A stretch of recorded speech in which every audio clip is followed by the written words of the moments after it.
Section 1. Frapper avant d'entrer. Toc toc toc. J'entre chez toi aujourd'hui en frappant à la porte de ton cœur, parce que cette capsule ne peut pas être lue autrement qu'avec un cœur tout grand ouvert. Je commence donc avec une petite histoire qui décrit bien le thème « Découvrir la présence de Dieu ». Un franciscain avait l'habitude de frapper à la porte de sa cellule avant d'y entrer. Il savait très bien qu'il n'y avait personne dans sa cellule, puisqu'il était seul à l'occuper. Mais il frappait toujours avant d'entrer parce qu'il avait conscience qu'il était chez Dieu. Il n'entrait pas chez lui, il entrait chez Dieu.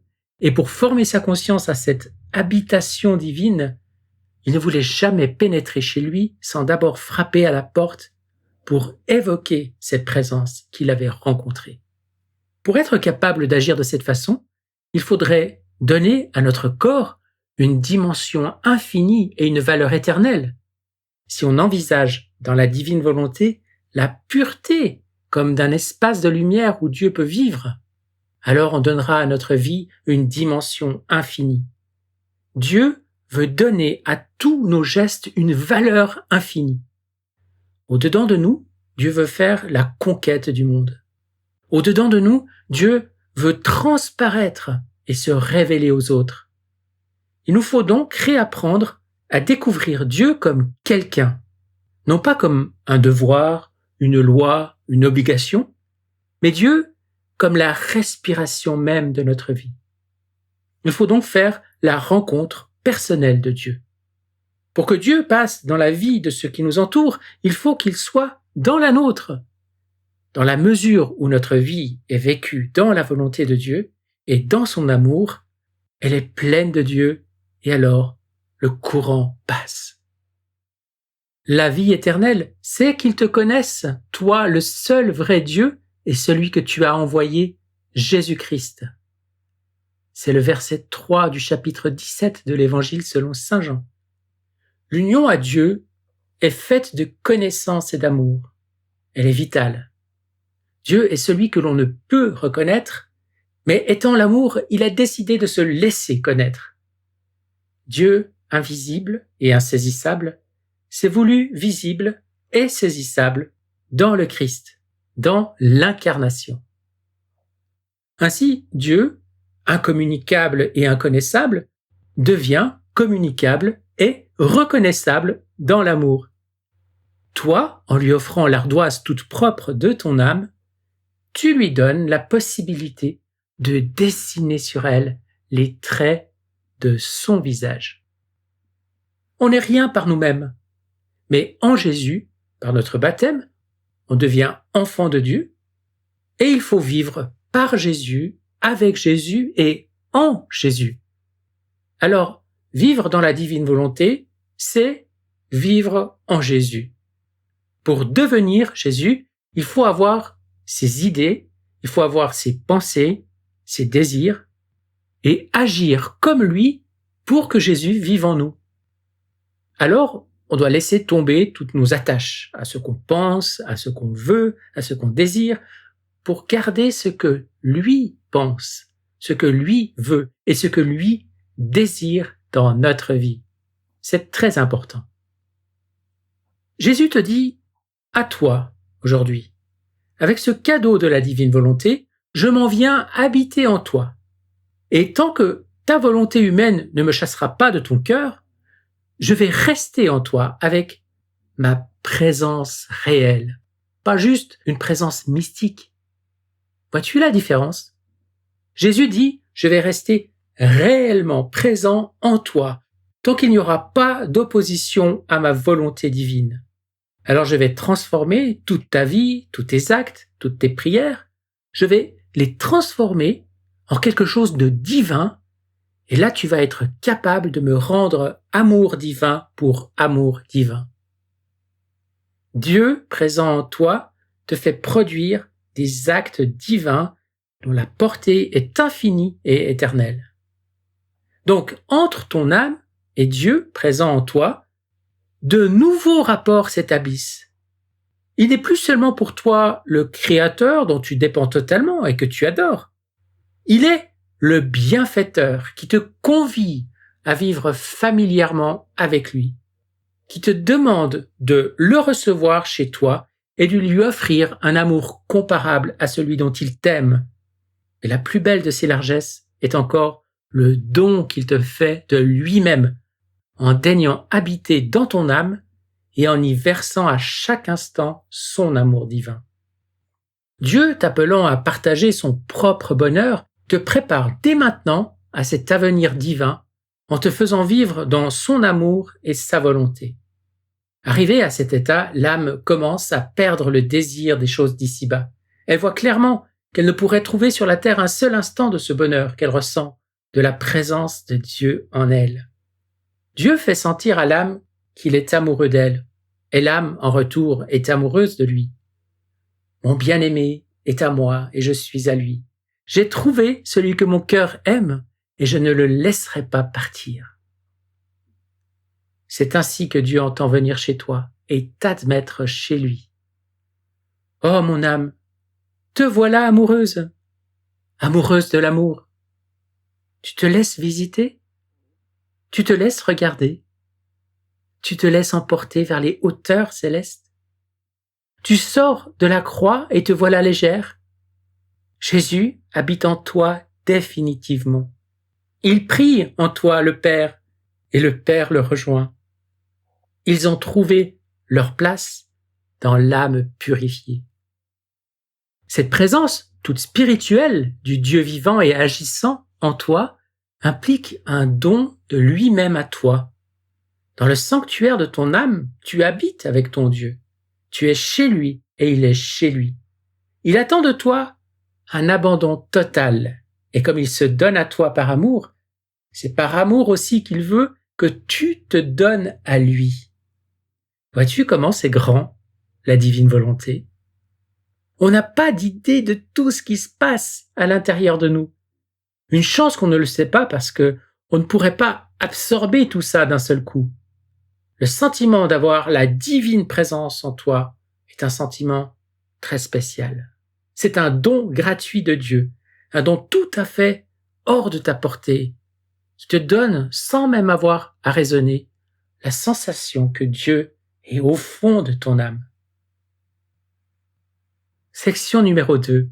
Vertu humaine changée en volonté divine. Louisa se demande pourquoi les créatures ne sont pas plus touchées par les merveilles de la divine volonté. Et qui d'entre nous ne s'est pas posé la même question? Voilà ce que Louisa dit. Mon doux Jésus dit de grandes choses admirables, très élevées, merveilleuses à propos de la volonté de Dieu. Pourtant, je n'ai pas le sentiment que les créatures en aient le concept qu'elles méritent, ni qu'elles soient impressionnées par les merveilles qu'elle détient. Au contraire, on dirait qu'elles la mettent au même niveau que les vertus, tenant peut-être davantage aux vertus qu'à la très sainte volonté de Dieu. Et Jésus nous explique pourquoi c'est comme ça. Il dit, c'est un extrait du tome 19, le 9 avril 1926 du Livre du Ciel. Il dit, veux-tu savoir pourquoi? C'est parce qu'elles n'ont pas le palais purifié et sont habituées aux choses ordinaires de ce bas monde, qui sont les vertus, et non à la nourriture céleste et divine qui est ma volonté. Seules les personnes qui sont toutes alignées sur Dieu peuvent goûter à la nourriture céleste. Les vertus pratiquées sur la terre sont rarement exemptes de buts humains, d'estime de soi, de sa propre gloire, du plaisir de se montrer et de plaire aux autres. On peut comparer toutes ces fins au goût du palais ordinaire de l'âme, et bien souvent on agit davantage pour ses goûts que pour ce que la vertu représente. Tandis que ma volonté, ne tolérant aucune fin humaine, aucune finalité humaine, veut donner à l'âme ce qui est divin et ce qui appartient au ciel. Ma volonté ne s'entend pas avec les choses viles et petites, comme le font les vertus qui se pratiquent sur la terre.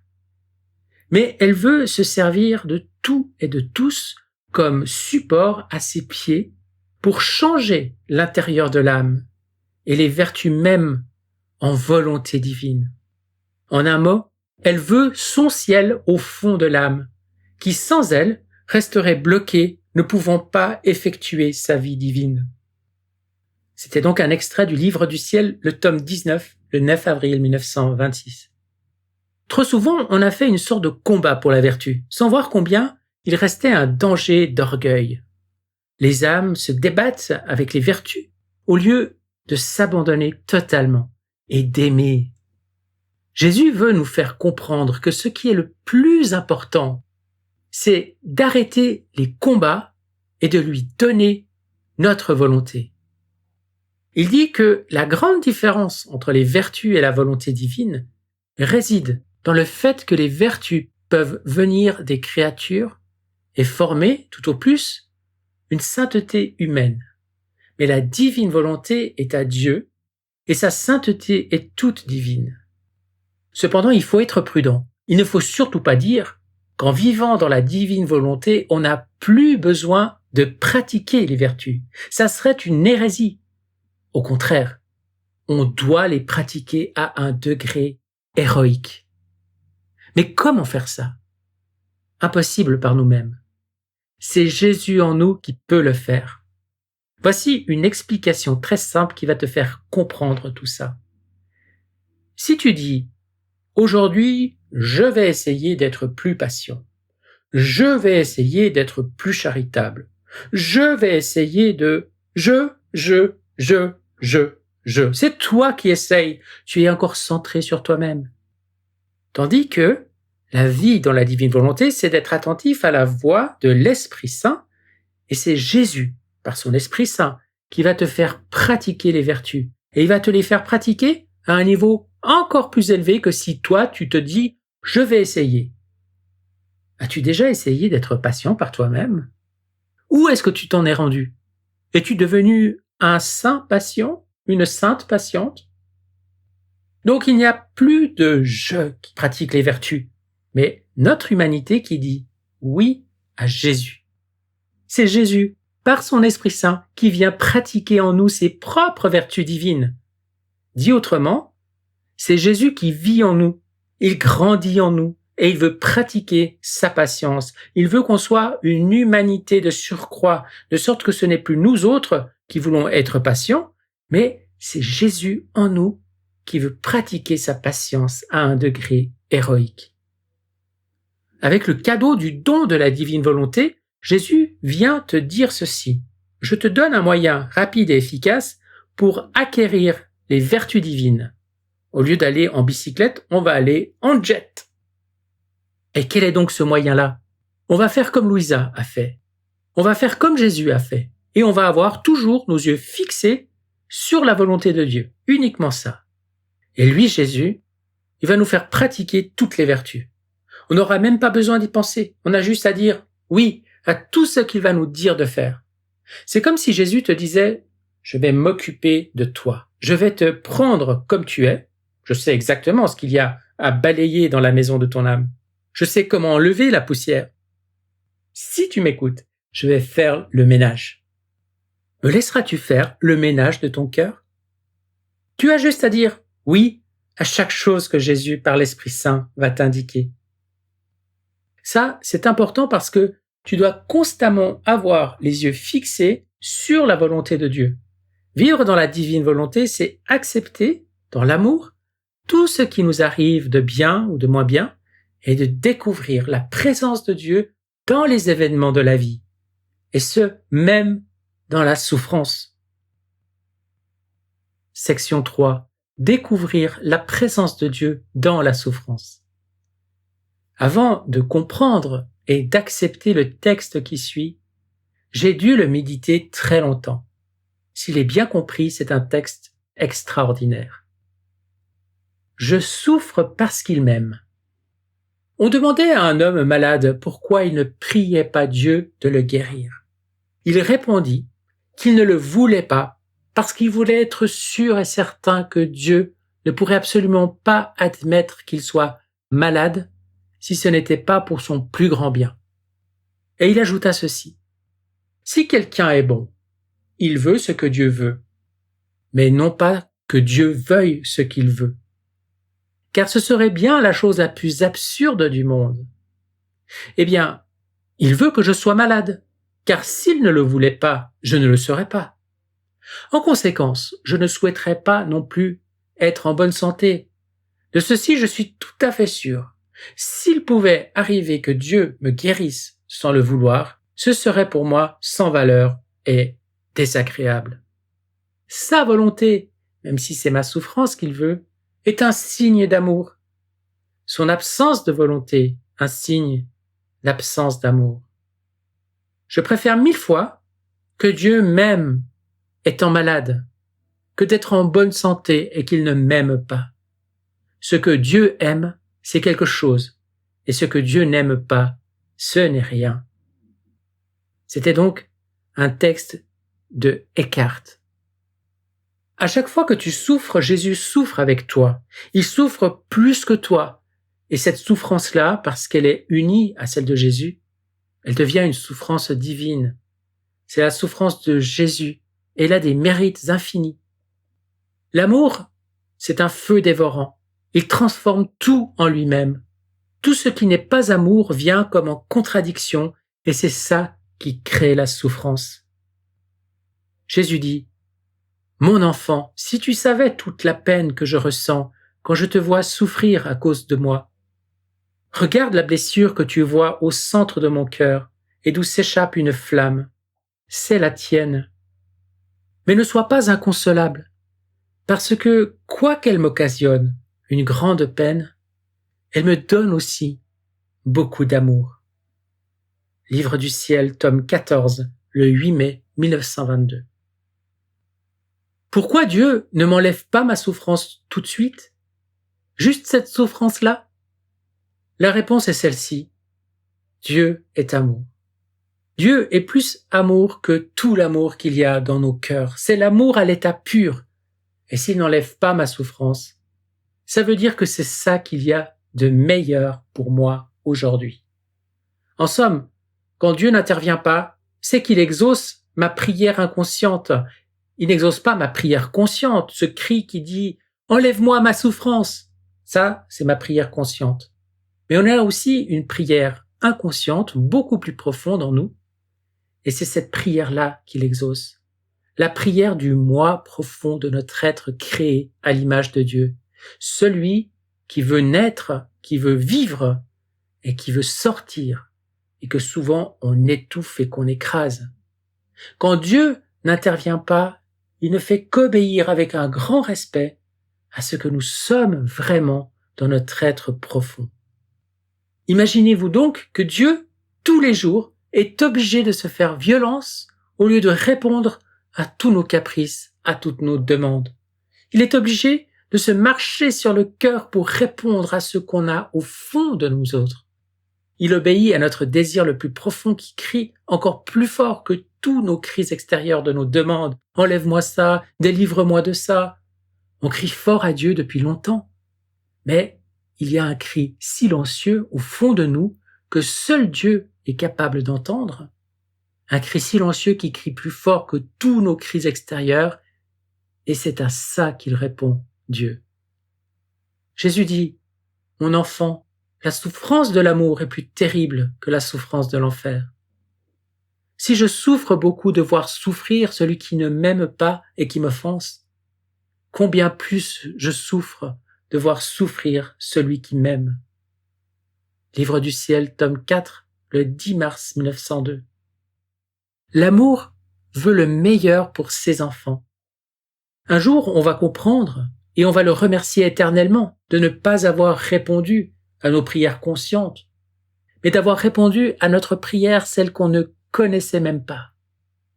Porter sa croix, c'est entrer dans l'amour vrai, gratuit, où je donne, où je deviens don.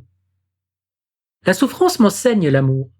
Elle purifie l'amour en moi. C'est elle qui me conduit au centre de mon être. Il n'y a rien au monde qui peut nous y conduire mieux qu'elle. Cette croix que Jésus m'invite à porter, ne serait-elle pas celle de l'amour? Lorsqu'on pose la question à Jésus, quel est le plus grand commandement? Voici la réponse de Jésus. Tu aimeras le Seigneur ton Dieu de tout ton cœur, de toute ton âme et de tout ton esprit. Voilà le plus grand et le premier commandement. Et voici le second qui lui est semblable. Tu aimeras ton prochain comme toi-même. Matthieu 22, 37 à 40. Ce que nous sommes appelés à faire, c'est aimer. Porter sa croix, c'est donc porter cet amour inconditionnel en nous afin d'aimer Dieu avec son propre amour et notre prochain à la manière de Dieu. C'est porter ce message d'amour à quiconque ne l'aura pas reçu afin qu'il puisse aussi découvrir l'amour de Dieu. Et maintenant, important, lire attentivement. Jésus dit, « Mon enfant, pour chaque souffrance de la créature, il y a dans mon cœur une joie particulière accompagnant cette souffrance. La souffrance rend l'âme plus digne, plus aimable, plus sympathique. Et quand je vois la souffrance dans un cœur rempli d'amour, je verse sur ce cœur les joies et les contentements, les consolations, contenues dans mon cœur. Cependant, quand mon cœur veut laisser mes joies accompagner la douleur et que je ne trouve pas en elles le véritable abandon, mes joies ne trouvent pas la manière d'entrer dans ce cœur souffrant et chagriné. Je laisse ces joies revenir en moi. D'autre part, lorsque je trouve une âme tout abandonnée, elle devient comme régénérée dans mon cœur, et les souffrances et les joies, les amertumes et les douceurs alternent en elle. Je ne retiens rien de tous les biens que je peux verser en elle. Livre du ciel, tome 16, le 16 février 1924. Cette phrase de Charles de Foucault résume tout ce qui vient d'être écrit. Ce que la terre peut nous donner de meilleur, c'est la croix. Si nous embrassons la croix, nous étreignons celui qui y est attaché. Autrement dit, nous faisons un avec celui qui y est attaché. L'amour absolu. Section 4. Redevenir des enfants simples. Voilà pourquoi il faut redevenir de tout petits enfants très simples. Je te donne un exemple. L'enfant ne se préoccupe de rien. Il n'a pas besoin de se forcer pour croire, parce qu'il est proche de son cœur. Quand il se lève le matin, il n'a pas son téléphone intelligent pour savoir ce qu'il va faire durant la journée, non. Il se lève et il crée tout ce que la vie lui donne. Il crée parce qu'il marche au niveau du cœur. Nous autres, comme des petits enfants qui voulons vivre dans la divine volonté, nous sommes en train d'apprendre à marcher dans l'amour inconditionnel à la manière de Dieu. Jésus dit, confiance pour pouvoir donner, simplicité pour pouvoir communiquer facilement avec tous, et désintéressement. Voilà ce qui est nécessaire à l'âme qui vit dans ma volonté pour pouvoir vivre totalement pour moi et pour les autres. C'est ainsi que je suis. Livre du ciel, tome 11, le 20 août 1913. Je crois que Dieu a voulu que les pieds des petits enfants soient ronds pour les obliger à s'accrocher après la main de leurs parents. C'est la même chose dans la divine volonté. Il faut devenir des petits enfants, donc on a tous les pieds ronds parce qu'on n'est pas capable de marcher tout seul. On s'accroche après la main de Jésus et on lui dit « Avec toi, Jésus, j'entre dans ta volonté et je te donne la permission d'agir en moi. Je te dis oui à tout ce que tu voudras pour moi. Je m'abandonne complètement à toi, etc. » Si Jésus désire que nous devenions comme de tout petits enfants, c'est parce qu'il veut faire tout à notre place. Voici un extrait à ce sujet. Je ferai tout à ta place. Un jour, Louisa se sentait accablée et incapable de faire quoi que ce soit. Alors Jésus est venu la réconforter et la serrant contre lui dit ceci. Et ce qu'il dit à Louisa, il le dit aussi à toi. Mon enfant, ne t'inquiète pas. Essaie seulement d'être abandonné à ma volonté. Je ferai tout à ta place. Un seul instant dans ma volonté vaut plus que tout le bien que tu pourrais faire dans ta vie entière. Livre du ciel, tome 11, le 8 mars 1914. Jésus explique pourquoi il aime tant les tout petits.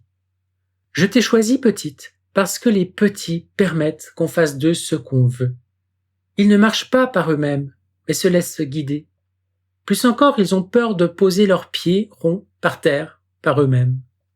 S'ils reçoivent des cadeaux, se sentant incapables de les tenir, ils les placent sur les genoux de leur maman. Les petits sont dépouillés de tout et ne se préoccupent pas de savoir s'ils sont riches ou pauvres. Ils ne se préoccupent de rien. Et Jésus continue en parlant des vrais petits. Ma fille, le mauvais ne peut pas entrer dans les vrais petits. Sais-tu quand le mal de la croissance débute? Quand la volonté propre commence à entrer. Alors, la créature commence à se sentir elle-même, à vivre par elle-même. Et le tout quitte la petitesse de sa créature. Il semble à cette créature que sa petitesse devient plus grande, d'une grandeur à faire pleurer. Comme Dieu ne vit pas complètement en elle, elle s'éloigne de ses origines et les déshonore. Elle perd la lumière, la beauté, la sainteté et la fraîcheur de son Créateur. Elle semble grandir devant elle-même et peut-être devant les hommes, mais devant moi, oh, comme elle décroît. Elle peut devenir grande, mais elle ne sera jamais ma petite bien-aimée, celle que, par amour, je remplissais de moi-même, en espérant qu'elle demeure comme je l'avais créée, pour faire d'elle la plus grande, telle que personne ne puisse l'égaler. Livre du ciel, tome 16, le 10 novembre 1923. Maintenant, Jésus parle des enfants de sa volonté. Les enfants de ma volonté accompliront tout dans mon fiat. Ils me donneront d'une manière complète et au nom de tout et de tous l'amour, la gloire, les réparations, les actions de grâce et les louanges. Ma fille, les choses reviendront à leur origine. Tout est sorti de mon fiat, et par ce fiat, tout me reviendra. Livre du ciel, tome 12, le 7 janvier 1921, dernier paragraphe. Redevenir des enfants simples. En quittant l'esprit du monde, on pourra redevenir des enfants simples parce qu'alors on pourra apprendre à vivre simplement et à s'aimer. On pourra apprendre à se regarder et à devenir une écoute d'amour. On apprendra aussi à parler avec un langage d'amour et à faire des gestes d'amour et de simplicité pour la plus grande gloire de Dieu. Réflexion. Avant de déménager. Nous demeurons dans le quartier de l'égoïsme, sur la rue du Confort, situé juste à côté de la rue Tranquille. Il faudrait peut-être déménager sur la rue du Dévouement, où il y a plusieurs logements à louer. Mais parce que cette rue est voisine de la rue du Pardon, c'est pas facile d'y vivre. Il y a aussi tout près de là la rue du Don. Là, tous les terrains sont à vendre. Mais pour ce déménagement, on ne peut faire appel à une compagnie, ni à aucun camion de transport. Parce que, paraît-il, ce déménagement ne peut s'effectuer que par le Seigneur lui-même. Nous sommes en train d'entrer, de déménager dans cette nouvelle façon de vivre l'amour à la manière de Dieu. Nous sommes des enfants de Dieu. Dieu nous a donné des dons. Alors ces dons, nous devons les développer pour que les autres puissent en profiter. Et tout se fera avec simplicité. Nous allons partager. Tout sera fait pour Dieu. On va apprendre à se découvrir. Jamais on ne jugera quelqu'un qui se dit athée. Jamais on ne regardera de travers un drogué. Jamais on lèvera le nez sur une personne qui couche avec le mari d'une autre. Nous ne serons pas amis. Nous demeurerons ce que nous sommes et nous serons pour ceux qui auront besoin de nous des enfants qui se donnent par amour. Jusqu'au jour où il y aura la très grande purification de la chair. Jésus dit, l'âme, à travers la pureté de son regard, saura faire de l'amour de Dieu et de l'amour du prochain un seul amour, rectifiant tout pour Dieu. Telle doit être l'âme qui veut me plaire. Livre du ciel, tome 6, le 4 mars 1904. Jésus s'empresse d'aider son tout petit quand il lui demande de l'aide. Voici un beau texte à ce sujet. Comme je suis attristé, dit Jésus, quand je vois une âme repliée sur elle-même et agissant par ses propres moyens. Je suis près d'elle et je la regarde. Et voyant qu'elle est incapable de bien faire ce qu'elle fait, j'attends qu'elle me dise « Je veux faire cela, mais j'en suis incapable. Viens le faire avec moi et je ferai tout correctement. » Par exemple, « Je veux aimer, viens aimer avec moi. Je veux prier, viens prier avec moi. Je veux faire ce sacrifice, donne-moi la force car je suis faible, et ainsi de suite. Avec plaisir et dans la plus grande joie, je serai là pour tout. Je suis comme un professeur qui, ayant proposé un devoir à son élève, reste près de lui pour voir ce qu'il va faire. Incapable de bien faire, l'élève s'inquiète, il s'énerve et va même jusqu'à pleurer. Mais il ne dit pas « Maître, montre-moi comment il faut faire ». Quel n'est pas le déplaisir du professeur, qui se sent ainsi compté pour rien par son élève. Telle est ma condition. Livre du ciel, tome 11, le 20 août 1912. Réflexion. Je me suis levé de bonne heure un matin et j'ai démarré ma journée à pas de course. J'avais tellement à faire que je n'ai pas pris le temps de prier. Les problèmes se sont succédés et je trouvais mes tâches de plus en plus lourdes. « Mais pourquoi Dieu ne m'aide-t-il pas ?» me suis-je dit. Et il m'a répondu « Tu ne me l'as pas demandé. » Je voulais être entouré de joie et de beauté, mais la journée était grise et morne. Je me suis demandé pourquoi Dieu ne m'envoyait pas sa lumière. Et il m'a répondu « Tu ne me l'as pas demandé. » J'ai essayé de me mettre en présence de Dieu. J'ai utilisé toutes les clés pour ouvrir la serrure. Dieu m'a doucement réprimandé. « Mon enfant, tu n'as pas cogné. » Je me suis réveillé de bonne heure ce matin et j'ai fait une pause avant de commencer ma journée. J'avais tellement à faire, mais j'ai quand même pris le temps de dire à Jésus « Seigneur, je viens à toi comme un petit enfant qui ne sait pas prier. Tu aimes les tout-petits, alors viens prier en moi. Viens agir en moi et avec moi dans toutes mes actions, selon ce que tu désires pour moi, dans ta volonté.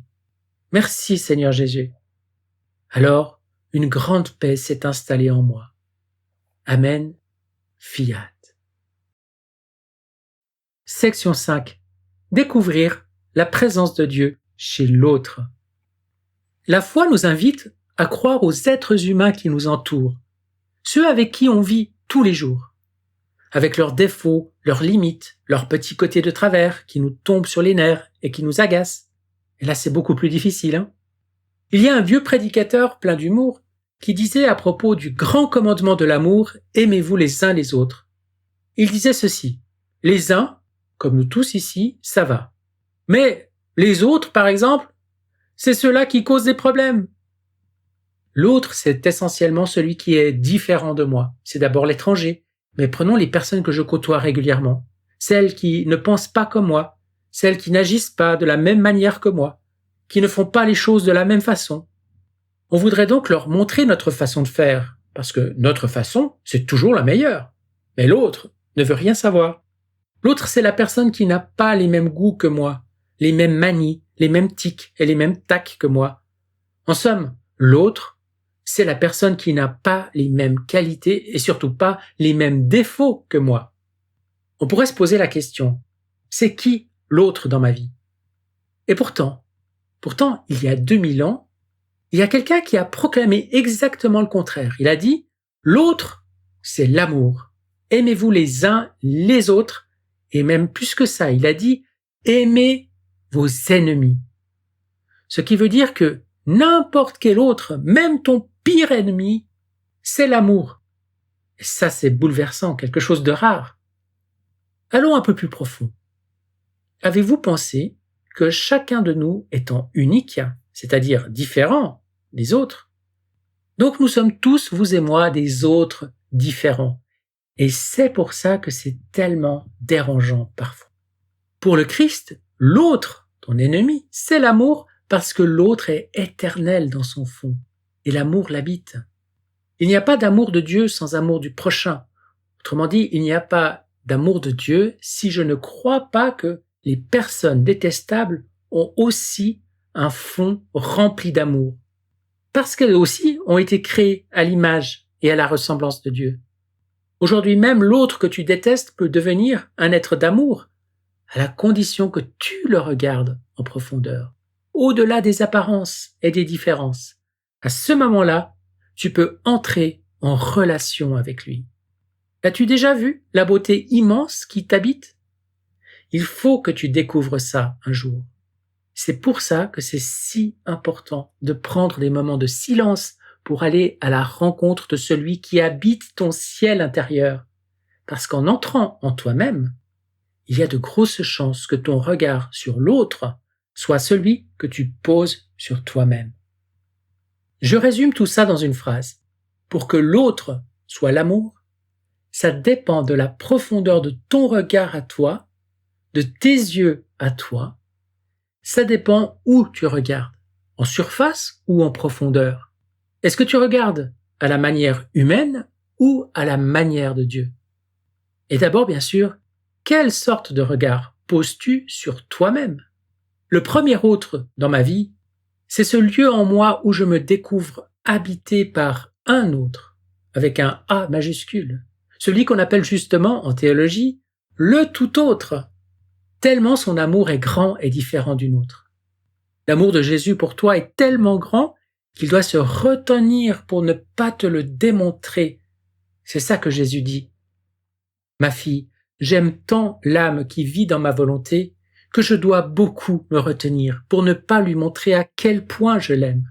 Si je lui manifestais tout cela à la fois, elle mourrait de joie, son cœur éclaterait au point qu'elle ne pourrait plus vivre sur la terre et qu'elle s'envolerait vers le ciel. Livre du ciel, tome 11, le 21 mars 1914. Section 6. Mot de la fin. Jésus frappe à la porte de ton cœur, toc, toc, toc, et il te dit, viens dans la solitude où règne le silence, et là, dans une paix que rien ne vient troubler, ouvre ton cœur devant moi. Raconte-moi tout bas ce que tu ne dis à personne d'autre. Alors je parlerai moi-même à ton cœur, et je te dirai dans le silence ce qu'aucun autre au monde ne saura te dire. Et je t'entraînerai encore plus loin, dans un silence que tu ne connais pas. J'ouvrirai mon propre cœur pour t'apprendre la gratuité de l'amour. Alors que tu croyais aimer, tu réaliseras vite que l'amour ne vient pas de toi, mais de ton cœur vidé de tout ce qui n'est pas toi. Et toi, tu ne fais que recevoir l'amour de celui qui est lui-même l'amour. Dans cette rencontre étonnante, tu feras l'expérience du langage mystérieux de l'amour. Langage qui est fait de paroles qui sont de longs silences et de silences qui ne sont que paroles. Plus tu ouvriras ton cœur à celui qui t'aime tant, plus il t'ouvrira le sien et te dévoilera ses mystères infinis. Et comme si tu étais seul au monde, il te fera connaître l'amour insondable dont son cœur est la source. Plus tu l'aimeras, plus tu voudras l'aimer, car ta capacité d'amour n'arrêtera jamais de grandir, de sorte que ton cœur aura encore faim, tout en étant déjà pleinement rassasié. Et c'est le prodige de la vie dans la divine volonté, c'est le prodige de la bilocation de l'amour en toi. Mais va encore plus loin et raconte-lui les désirs les plus intimes de ton cœur, ce que tu n'oserais dire à personne et que lui seul va pouvoir entendre. Alors il te révélera, dans le plus grand secret, ce qui est au fond de son cœur que tu seras seul à connaître. Et tu seras lié à l'amour pour toujours. Oui, tu seras lié à l'amour pour toujours, puisque ton âme s'attachera à son âme et sa vie à la tienne, pour une éternité sans fin. Fiat, pour la plus grande gloire de Dieu. Nicole Boulanger.